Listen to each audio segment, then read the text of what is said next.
ouvindo aquilo que eu vi na prática, com relação à questão de estar tão próximo do nosso cotidiano, que a gente já, deles, né, que já não passa mais a ter esse entendimento de informalidade, entendeu? É tão interessante que a gente teve dificuldade para mostrar e atender aquilo que a gente pretende com o nosso trabalho, né, de mostrar o que é o informal dentro do universo do que eles vivem. Porque quando você pergunta para uma agente e ela diz para assim, ué, mas então eu faço trabalho informal porque depois que eu saio daqui eu faço pizza em casa, entendeu? Nesse sentido. Fica tão familiar que a gente não percebe mais, né? A gente não percebe mais, né? Então tem que ter um estranho, um estrangeiro ali um pouco cutucando, né? Isso que você está falando também me lembra um pouco um trabalho que um grupo de alunos fez com trabalho de vendedores ambulantes em São Paulo, né? Em São Paulo tem alguns lugares que tem muito vendedor ambulante e tal. Na verdade é ambulante parado, porque ambulante anda, né? É ambulante parado, porque eles ficam vendendo as coisas paradas lá na praça. Ambulante parado.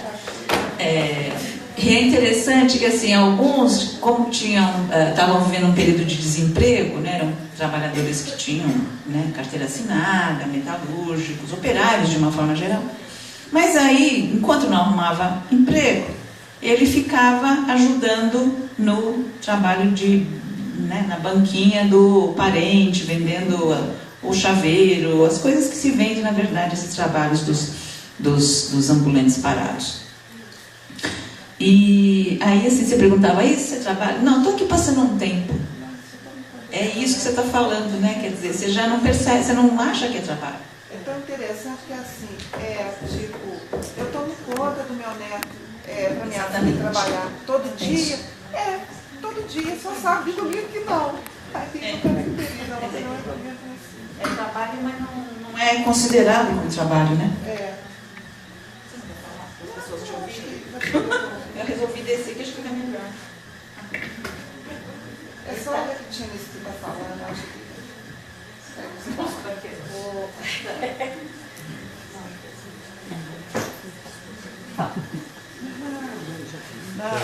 Eu estou dizendo o seguinte, algumas agentes falam, não, mas toma conta do neto, sabe? Todo dia. Aí você pergunta, todo dia? Não, só sábado e domingo que não. E a pessoa não caracteriza, a própria pessoa não caracteriza aquilo como trabalho. É nesse sentido que a gente encontra muito. Agora, uma outra coisa que eu gostaria de estar falando, que aqui a gente já vivencia uma situação que você colocou, que é das bancas. Nós temos uma empresa aqui que ela terciariza o trabalho dela em bancas, já tem Dores, vai ter Itápolis, acho que Nazareno também tem, eu não estou bem certa, assim, são municípios pertencentes à micro-região de São João del Rei. Nós temos 17 municípios. Além desse, a gente trabalha, enquanto regional de saúde, a gente também trabalha com mais 2 municípios pertencentes a outra micro-região. E tem uma empresa que ela está fazendo as bancas em outros municípios. Então, assim, e é muito. Eu chego lá, eu olho assim, eu falo, meu Deus, como que a gente vai dar conta desse universo? Em que setor de economia? De couro.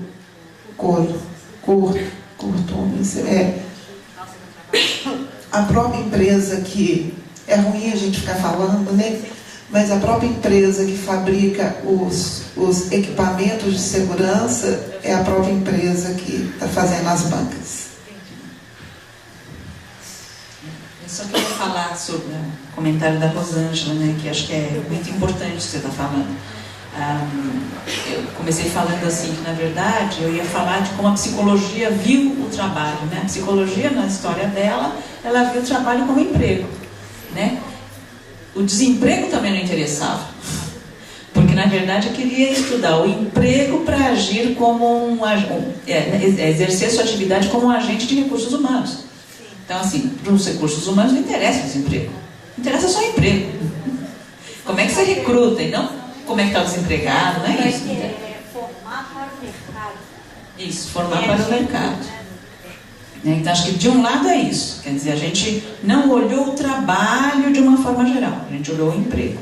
E assim, quer dizer, olhou o emprego com esta visada, com estes óculos. É olhar o emprego para eu recrutar, treinar, adaptar o trabalhador para trabalhar. Né? Quer dizer, é um agente de recursos humanos. Então, acho que a história da psicologia nessa área é uma história, de fato, muito calcada a partir de... E assim, vinculando-se a determinados interesses. Mas você percebe que o recursos humanos, né, e a sua maioria, né, honrosas, exceções não, ele, recurso humano, já diz. Aí, agora, já tem algum tempo, e gestão de pessoas. Não é isso? De competência. Né? E vai, então assim, em honrosas exceções, essa gestão de pessoas começa a pensar, inclusive, nas condições do trabalho, começa de fato a partir, inclusive, nem a partir de que está impactando tanto para a empresa ou para instituições, os afastamentos, que aí ela está tendo que fazer uma resposta, inclusive, para ver se como é que eu vou gastar menos. Entendeu? Porque isso está acontecendo alguma coisa, quer dizer, gestão de pessoa nada, é meta, e agora como está adoecendo, está afastando, e aí tem uma questão de economia, aí começa a pensar, e não tem ninguém preparado nessa área para estar nem lidando com isso. Né? Quer dizer, são cenários que estão surgindo aí, para a gente mesmo surgiu um cenário parecido e que está aí posto, porque o maior, na atuação de saúde que saiu em Minas, agora em 2002, né? 2012, né, o último, e a partir disso aqui Minas traz as políticas públicas do Estado, da saúde, o homem está a primeira causa de afastamento, tá? E a mulher a terceira. Só que no homem a primeira é álcool e droga, tá? A segunda é DPOC e o terceiro que é depressão, tá? E a mulher, ela é a primeira é depressão, tá? A partir disso vai desencadear toda uma questão de saúde mental. Quer dizer, isso está posto. Né? Agora, o que o trabalho está contribuindo para que esse cenário esteja mudando tanto disso aqui? Quer dizer, começa aí a pensar, realmente tem que pensar alguma coisa nessa área, e que nunca foi pensado. Né? E mesmo assim, essa depressão, agora a nossa função é o que o trabalho está levando a acontecer isso. Né? Agora que vai ter que começar a pensar, que é uma das coisas que a gente vai estar pensando. Um exemplo, né, Ana Paula? Um dia, a Ana Paula estava aqui na universidade, a gente estava conversando e a gente estava falando do uso de medicamento, né? E a gente chegou à conclusão, né, que o Rivotril, né, virou uma... Né? Ah, você também toma? Ah, eu também tomo Rivotril. Né? É uma beleza, né? Uma beleza. E eu levei um susto, falei, gente, Rivotril. As gotinhas já levam na bolsa. E a trabalho no CPI, onde no final do plantão as meninas viram, não, eu vou pra casa tomar meu Rivotril, não dando conta mais. Agora pensa. Mas é interessante que, por exemplo, a gente trabalha com saúde mental. E o que chega pra gente essa semana mesmo chegou para mim um caso de distúrbio de ansiedade encaminhado pelo médico. Então, a primeira questão que veio na cabeça, fica pensando, eu vou encaminhar para o psiquiatra, né, outra medicação. Mas antes de ouvir o caso. Então, quando eu comecei a ouvir um moço de 16 anos, ele relatando o trabalho dele numa fábrica, que o objetivo é o quê? Produzir. Então, ele estava como aprendiz, só quando os fiscais aparecem. Depois ele senta na máquina e tem que ser produção. Produção de 7 da manhã, às vezes até 3 da madrugada. Não, Nazaré. Isso, acabei de comentar esse trabalho. Isso me assustou tanto, né? Eles produzem calças, tem que entregar essa produção para uma outra fábrica. Então o que acontece? Esse moço produz mais ou menos na faixa de 150 calças por hora, presilhas que ele tem que presilha. Só que quando ele parece que é o último, né, que acontece, no processo, são 2 que trabalham nesse último. Então quando chega até ele, e ele, por exemplo, ele consegue fazer o serviço dele, ele acaba primeiro do que os outros 4 que o gerente lá, não sei, supervisor faz? Volta ele para esse lugar desses 4, né, como se fosse o trabalho dele. E fica o tempo todo assim, se ele não está produzindo no momento certo, olha, você não comeu hoje, né? A máquina não pode estragar, a máquina não estraga, o homem estraga. Então, assim, isso está virando uma tortura psicológica tão grande, né? Um estudo de ansiedade, né? E toda a situação que ele está trazendo, sintomas de, né, taquicardia, né? Então eu fiquei imaginando, é uma coisa muito escravizada. E não é o primeiro paciente. Sabe, há várias pessoas que têm trazido assim. Você notificou. O paciente, não, olha aqui, o paciente veio para mim segunda-feira. Não, segunda-feira. O paciente veio para mim segunda-feira. Ontem eu estava fazendo um curso aqui no CISBER, né, o dia todo. Hoje eu conversei. Né, o que faz, quer dizer, ele me trouxe uma queixa. Realmente, mas ao mesmo tempo ele tem, né, o medo de que ele perca esse emprego, que é o único ganho que ele tem, né? Que é o cuidado que a gente tem que ter com isso, porque, né, até que ponto isso, né? Quando você traz uma, né, fazer uma queixa, alguma coisa assim, quer dizer, também está perdendo. E aí esse medo acaba levando, né, como ela falou, no CTI, o que você toma para dar conta disso? Aí eu tomo um Rivotril, entendeu? Aí todo mundo começa a usar o Rivotril. Essa saber se faz, né? Mas aí a gente fica questionando esse tempo do paciente, mas às vezes, né, como acontece isso dentro da própria instituição. Sim. Quando, por exemplo, muda de gestor e entra com essa postura, né, tão autoritária, tão rígida, e que todo mundo fica assim, um sobe a pressão, o outro, eu não quero trabalhar. Quer dizer, somente a motivação e a gente fica questionando muito isso. A gente está discutindo saúde trabalhadora, né, a gente como saúde mental, como é que fica isso? Dentro da própria instituição. Vamos pensar.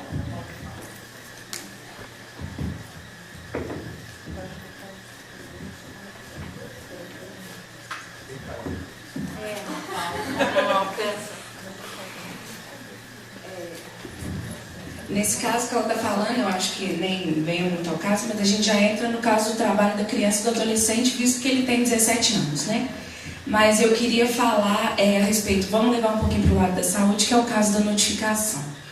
Enquanto a gente estava estudando para a Fernanda apresentar o trabalho hoje, a gente pensava no trabalhador informal enquanto ele ser reconhecido como trabalhador, porque eu já passei pela pensão básica. Então, assim, a gente pensa muito nesse, né, eu penso, agora que eu estou no Sereste, muito nesse fato. Porque quando chegava no meu PSF, uma pessoa, fulana queimou. Aí eu, mas por que ela queimou? Ela estava fritando salgadinho, ela queimou. Eu, mas por que ela estava fritando salgadinho? Acho que ela vende salgadinho, entendeu? Mas isso aí não é nada, não. Então, assim, a gente não sabe reconhecer o trabalhador informal como trabalhador. E isso é um problema porque a gente peca também na parte das notificações. É igual, a gente não tem em Barbacena nenhuma notificação de saúde mental, transtorno mental relacionado ao trabalho. E a gente sabe que isso existe, entendeu? E se ela não falasse isso aqui, talvez esse paciente também não seria, eu já falo como paciente, né?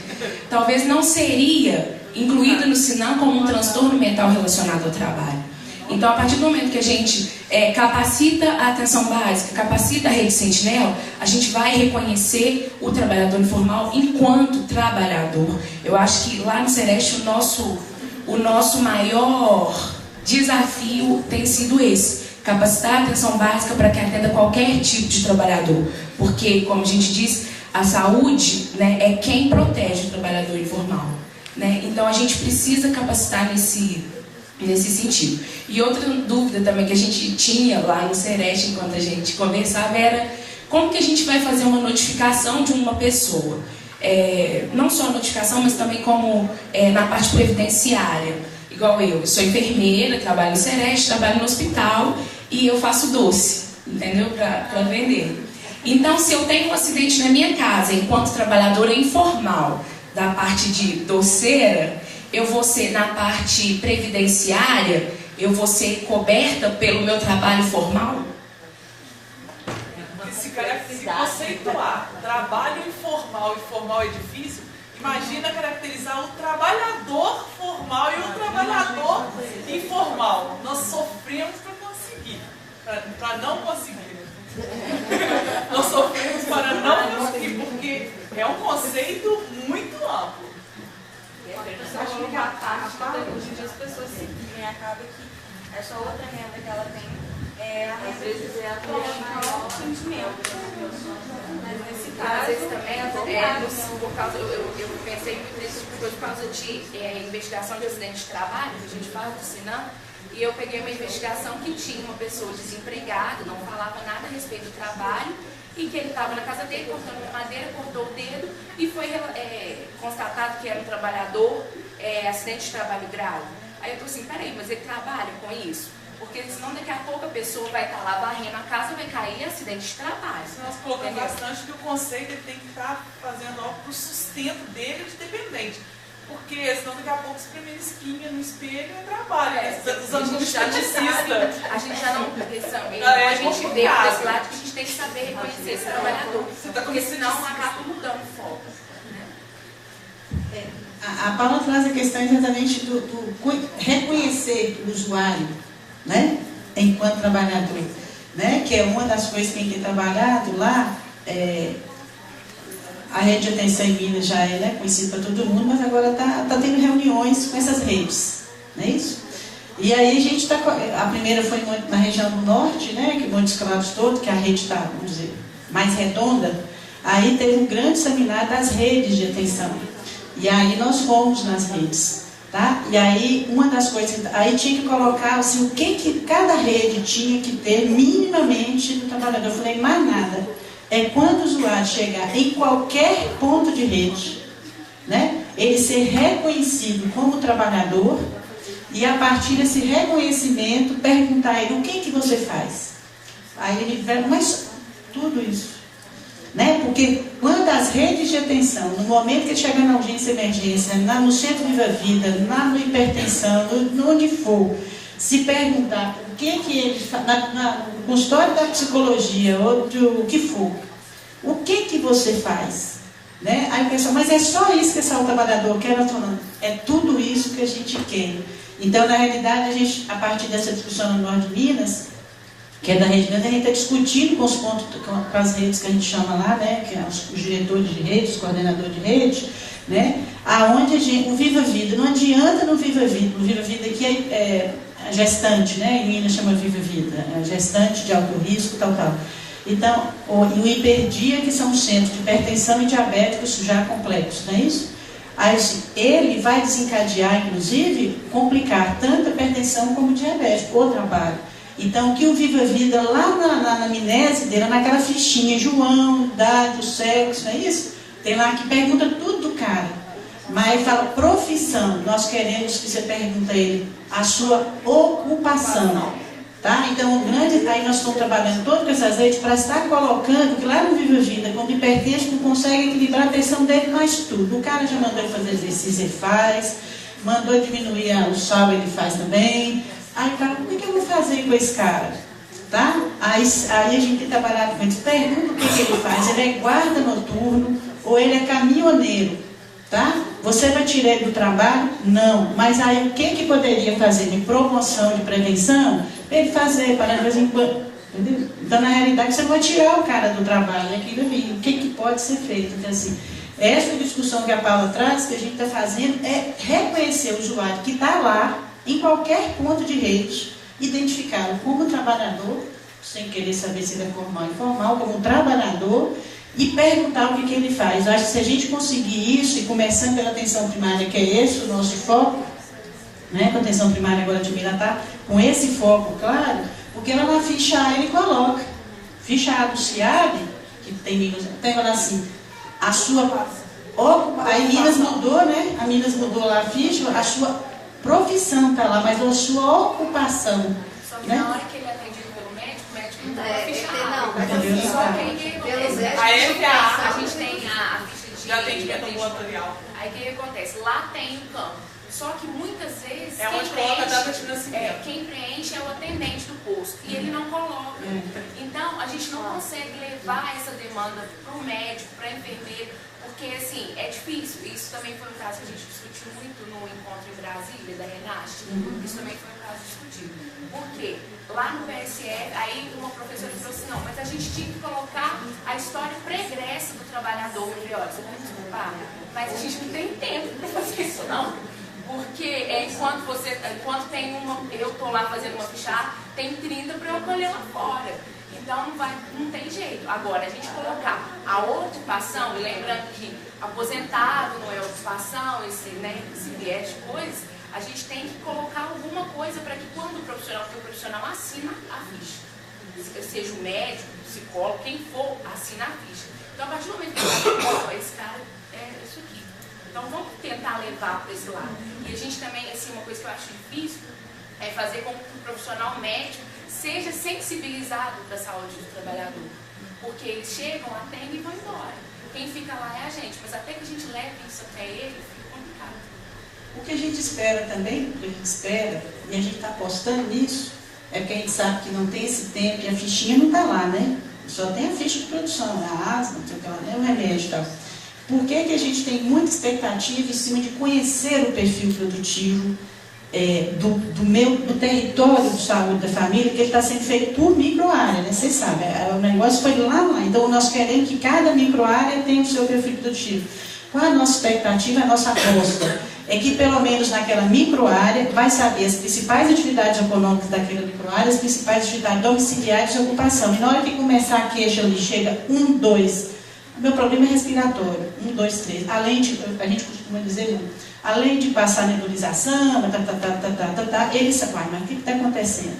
Chegar aquele tanto de dermatite, tal, ele sabe que ali tem uma fábrica de cimento, não é isso? Que a maioria, aí a equipe vai saber, assim, a nossa grande aposta no perfil produtivo, que é por microárea, é que ele conheça a atividade econômica, né, do território e do domicílio de ocupação, e ele começa a ter essa percepção de que chega 1, 2, 3 casos, ele pode provavelmente estar relacionado ao trabalho e propor, inclusive, medidas de intervenção para mudar o cenário. Quer dizer, isso é um processo, mas o perfil produtivo ele vai encadear toda uma linha de raciocínio que a gente espera que a atenção primária tem para lidar com essa questão do trabalho. A gente está apostando nisso.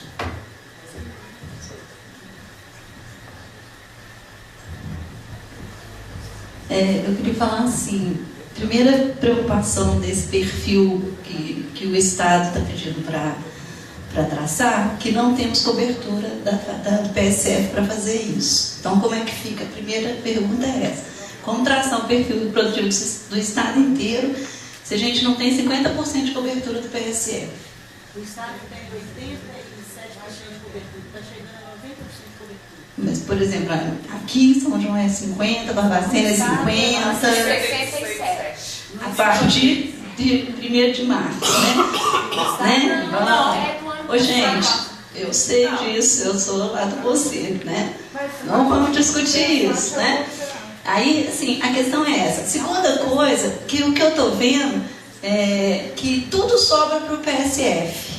Então, é preciso de uma política que faça com que o PSF tenha condição de funcionar. Porque o que eu vejo, agora tem lá as crianças obesas, o PSF que vai resolver. O problema da notificação de trabalho, o PSF vai resolver. Eu acho que vai furar, porque eles não vão ter condição para fazer isso. Porque eu estou falando porque, assim, para a gente ter um trabalho eficiente e fazer esse levantamento, então tem que fazer o negócio direito. Porque fazer só fingir que fez, eu acho que não é o caso. Nem vocês querem e nem o trabalhador quer.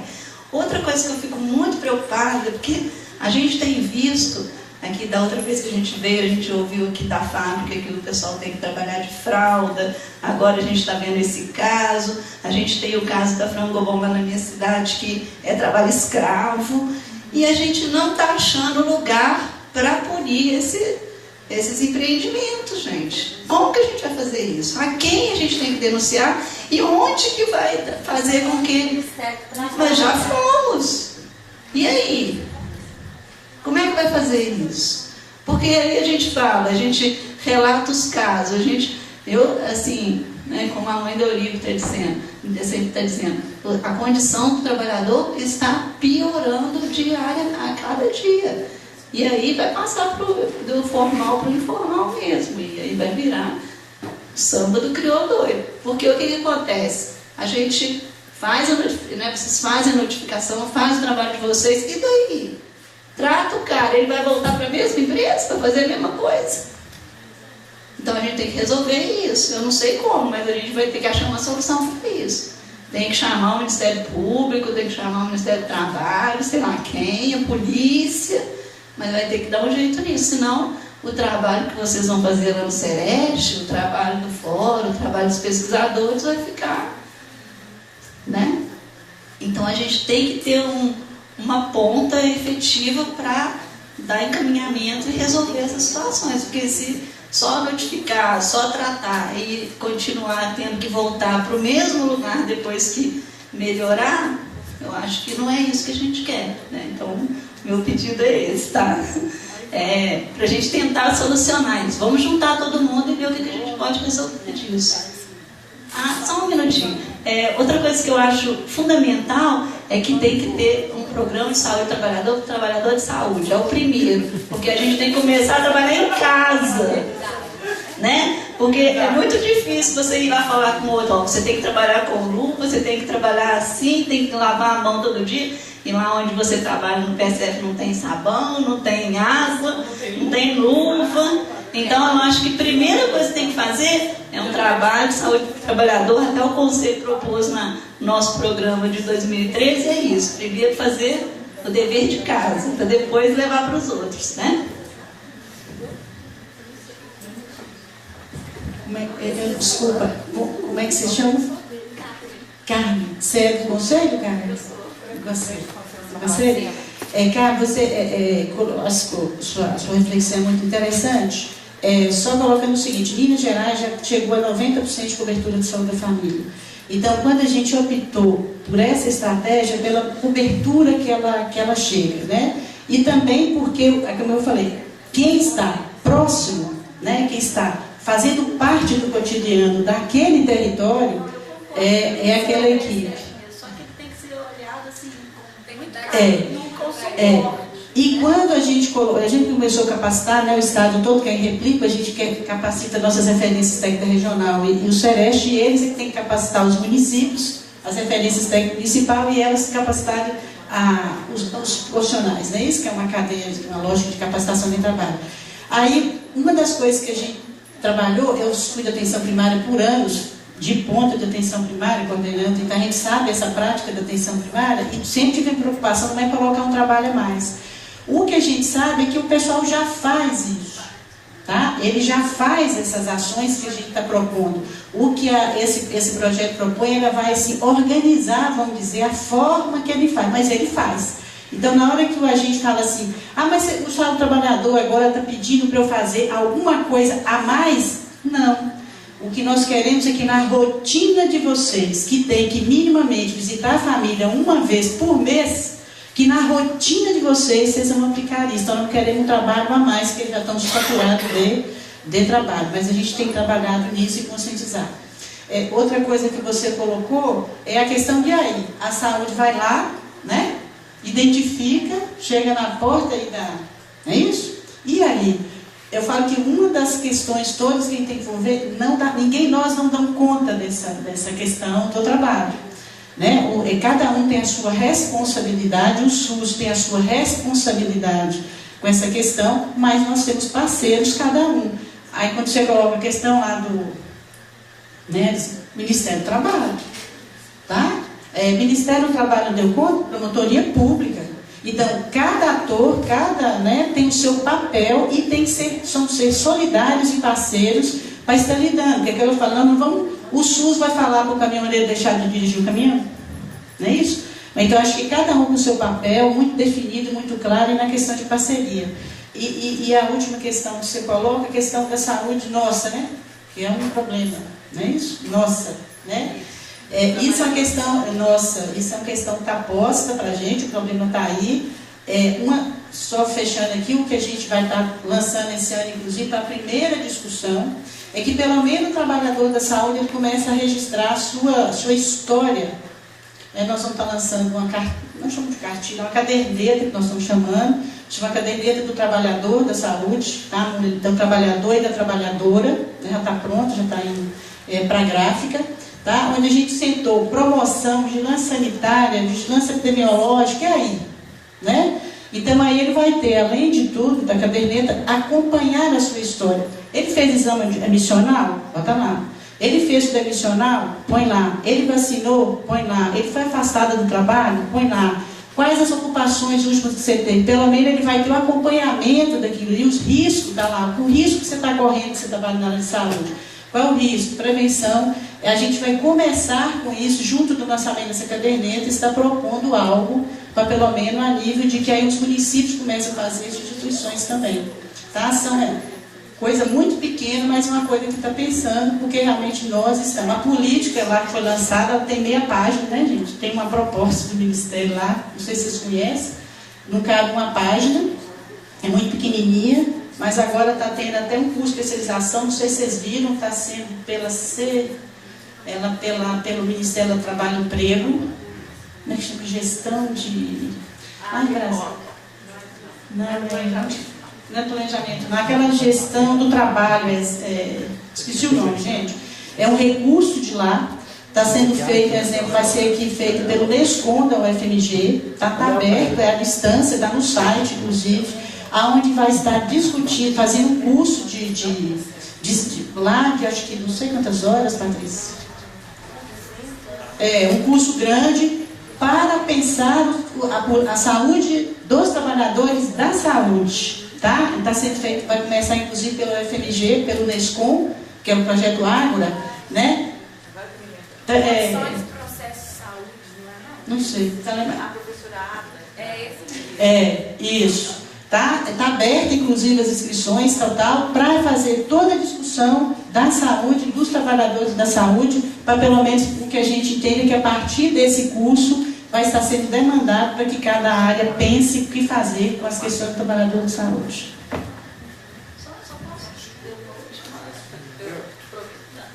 Ela queria fazer uma.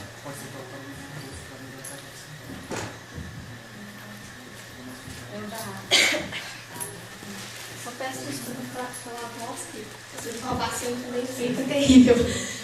Só queria fazer duas colocações. Eu conheço a Carmen. E assim, eu vim poder concordar com uma questão, porque quando a gente coloca a saúde do trabalhador, a gente precisa pensar de antemão de que trabalhador que nós estamos falando. Pelo menos na situação de Barbacena, a gente faz um atendimento pensando num trabalhador que vai até o meu serviço, só que eu, enquanto trabalhador, não fui pensada de antemão. A gente vê pela equipe do SF, do NASF, os psicólogos do NASF não têm uma sala para fazer um atendimento. Isso tem que ser pensado, isso gera um estresse na equipe. Nós conhecemos muitas equipes de NASF, muitas não, tem 3 em Barbacena, muitas sem psicólogo. Mas assim, dessas 3 equipes que tem lá, nós temos, eu trabalho na assistência social, a gente tem uma interseção grande, e o que chega pra gente é isso, é esse estresse, essa desvalorização do trabalho. Então, você passar uma cartilha de como atender ao trabalhador, se você não foi atendido, a gente trabalha com questão de violação de direito no nosso serviço, e a gente comenta muito isso. Como que eu vou... eu me sinto hipócrita, às vezes, de buscar o direito de alguém, e às vezes eu não tá correndo atrás do meu direito. Em Barbacena, o trabalhador costuma ficar 3, 4 meses sem receber. Na saúde é um pouco diferente, porque tem as verbas próprias.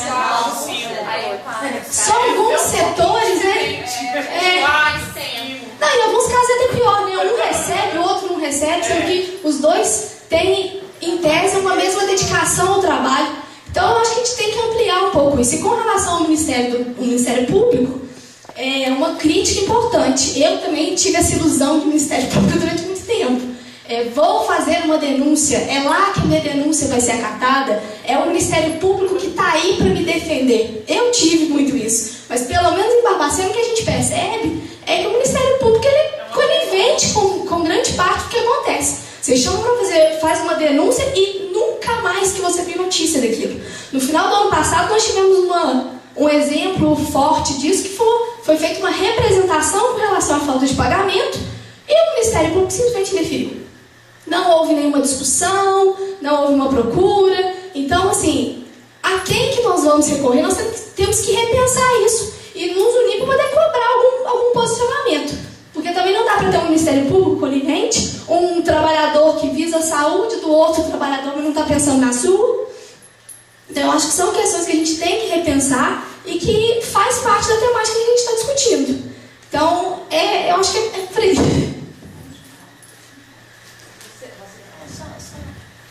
Eu só queria falar que você falou dos sindicatos que se organizaram para fazer a luta e tal. Eu sou do Sindicato dos Servidores Federais de Educação, né? E nós fazemos parte de uma central sindical que inclui o trabalho informal, que é a Conlutas. Então, acho que, se vocês puderem, lá em Belo Horizonte tem a representação estadual e eles são muito atuantes e eles podem contribuir muito com essa parte do trabalho informal, se vocês quiserem fazer esse levantamento, tá? É Conlutas que chama, tá bom? Deixa eu falar uma coisa que acho que é recuperar um pouco isso que você falou dos sindicatos, né? Porque acho que fica sempre aquele nó, tá bom, a gente identifica, pode até fazer vigilância epidemiológica, mas aí chega num ponto e fala, como é que eu vou interferir nas condições que provocam, né, o problema. O caso desse rapaz que você fala, assim, tão evidente, né, que bom, tinha que mudar a condição de trabalho, né, não precisa ser... quer dizer... E aí, eu acho que assim, a gente procura, na verdade, ter essa articulação institucional, interinstitucional. Acho que isso sempre, né, na saúde do trabalhador, sempre foi uma política nacional de saúde do trabalhador que articule a previdência, a saúde, o trabalho, e agora a justiça, né, o âmbito do Ministério Público, etc. E, assim, agora, acho que tem uma dimensão que é essa, né, dos sindicatos, quer dizer, quando a gente pensa a história da área da saúde trabalhadora, ele é uma resposta a uma demanda social, né? Quer dizer, e aí talvez a gente tenha que considerar de uma forma realista que algumas coisas que a gente identifique como problema, se faltar a perna do movimento social, a gente não vai conseguir mexer. Talvez isso seja uma questão. Ativar. E aí como é que faz? Quer dizer, como pensar assim, ela está falando, esqueci seu nome. Carmen. Então, a Carmen falou, na Conlutas tem lá um setor que é do trabalho informal, né? Quer dizer, como pensar numa organização coletiva de setores que eles até não fizeram parte, né, da história original, da demanda, né, das ações de saúde trabalhador com uma política de saúde pública, justo porque não eram setores organizados nesse sentido da sociedade. Acho que o desafio que a gente tem, né, como é que a gente trabalha com isso? Né? Como a gente trabalha com isso? Eu acho que no exemplo que eles trouxeram dos catadores de material reciclável é uma história de construção de um sujeito coletivo, né? Com todas as dificuldades, porque é muito interessante lembrar, como a Graça falou, eu não quero trabalhar sendo mandada. E é uma questão mesmo, as pessoas, né? Agora, aí que vê que pode ter um outro jeito de trabalhar que não é ser mandado, né? Pode ser um jeito que é autogerido. Então, eu acho que são desafios que a gente tem e que talvez isso coloque para nós, de fato, limites no tipo de ação que seja possível. E aí eu imagino que, quando eu falo para os meus alunos, trabalhar neste campo é muitas vezes trabalhar sabendo que a tua ação, ela tem esse poder até aqui. Daqui para lá já é com os trabalhadores que tem que se organizar, que tem que lutar, que tem que brigar. Não é este o momento que a gente está vivendo? De fato não é. Né? Quer dizer, para quem, né, lembra do momento do processo de abertura política e hoje, poxa vida, que diferença. Mas, quer dizer, é o que a gente tem na mão. Né? E aí pensar um pouco que alternativas, sem também, eu penso assim, que é o que eu falo para meus alunos, considerar que, bom, não deu porque você não foi uma boa profissional, porque assim, existem circunstâncias que colocam limites para a gente. Lógico que a gente vai querer ter uma melhor formação para o aluno, ser um bom profissional, ter comprometimento, né? Uma série de coisas. Procurar uma articulação interinstitucional de fato, né? mas eu acho que tem coisas que escapam a isso, né? E que eu não sei. Não pode sofrer com isso. E que aí o poder nosso de atuação esteja colocado de uma outra forma, né? Não na forma como a gente imagina que eu vá conseguir contribuir. Assim também, né? Com o meu conhecimento, com a pesquisa que eu faço, com o trabalho de organização da gestão, o trabalho, né? Cada um. Mas tem um outro âmbito que não é por aí. O que é triste a gente chegar e concluir que talvez tenha limites em tudo isso, mas talvez seja um jeito mais realista de identificar que tem coisa que escapa da mão da gente, né? Só uma coisinha ainda em relação à observação que a Rosângela fez, que eu acho que é interessante, porque, voltando para a coisa do estudante de psicologia, né? O estudante de psicologia, o psicólogo, acha muitas vezes que atuar no campo do trabalho é atuar na empresa, em RH, ponto. E não é. Né? O esforço é mostrar que dá para atuar no campo do trabalho, na política de saúde pública, nos sindicatos dos trabalhadores, assessorando e etc. Né? Tem outros lugares para a gente atuar no campo do trabalho.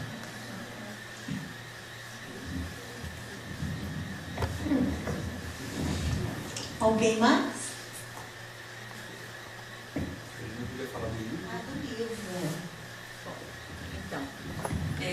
O Luiz Gonzaga, quando me convidou para vir participar deste evento, né, e fazer esta apresentação da pesquisa que eu tenho feito, sugeriu que eu trouxesse exemplares do meu livro para fazer um lançamento aqui. Eu fiquei muito feliz, né? É um livro que é sobre o estudo que eu me referi sobre a organização e o trabalho na Feira Livre. Então, algumas coisas que eu falei aqui, de características do trabalho e tal, estão aqui retratadas. Esse livro foi publicado no ano passado pela editora da Universidade de São Paulo, com o apoio da FAPESP, que é a agência de fomento, né, do Estado de São Paulo, e é fruto da minha tese de livre docência, que, de fato, a pesquisa foi desenvolvida em, acho que 2006, que eu concluí a pesquisa, mas só agora que eu consegui publicar. E eu acho que a Feira Livre foi, digamos, a porta de entrada para eu me aproximar com os dois pés no trabalho informal, né? Porque é lá que eu vi como essa coisa do trabalho formal e informal, eles se articulam, né? Então, a partir daí é que eu comecei a desenvolver este outro estudo aqui, que aqui é muito mais uma revisão de bibliografia e uma problematização desse conceito de trabalho informal, né? Do que o trabalho empírico propriamente sobre o trabalho informal. Ainda não tive o acesso. Então, as pessoas que estiverem interessadas, o livro custa R$48, tá bom? Então, ali atrás, não é isso? Com a Tatiana, tá? E é isso.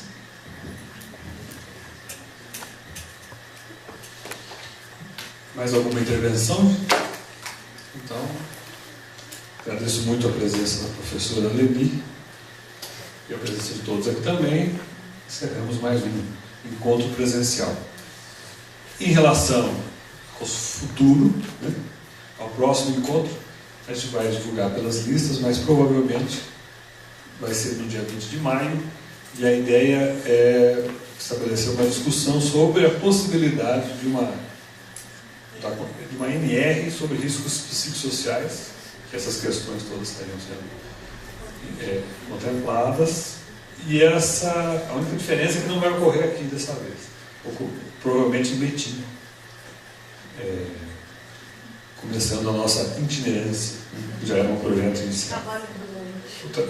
Aí seria, esse sim, o Fórum Ambulante. Né? Fórum. Ok, então. Deixa eu falar, Fiquei muito feliz de ter vindo, de que, assim, poder discutir com o pessoal de Sereste, com o pessoal que tem uma prática de construção de uma organização coletiva em relação ao trabalho informal, de ter podido estabelecer um diálogo, né, e de que as coisas, às vezes a gente fica lá estudando e aí depois você fala, será que aquilo dá samba? Né? Então acho que ter esse diálogo que a gente teve aqui a partir do trabalho para mim foi muito importante. Eu queria agradecer muito por isso, por essa oportunidade. Obrigada.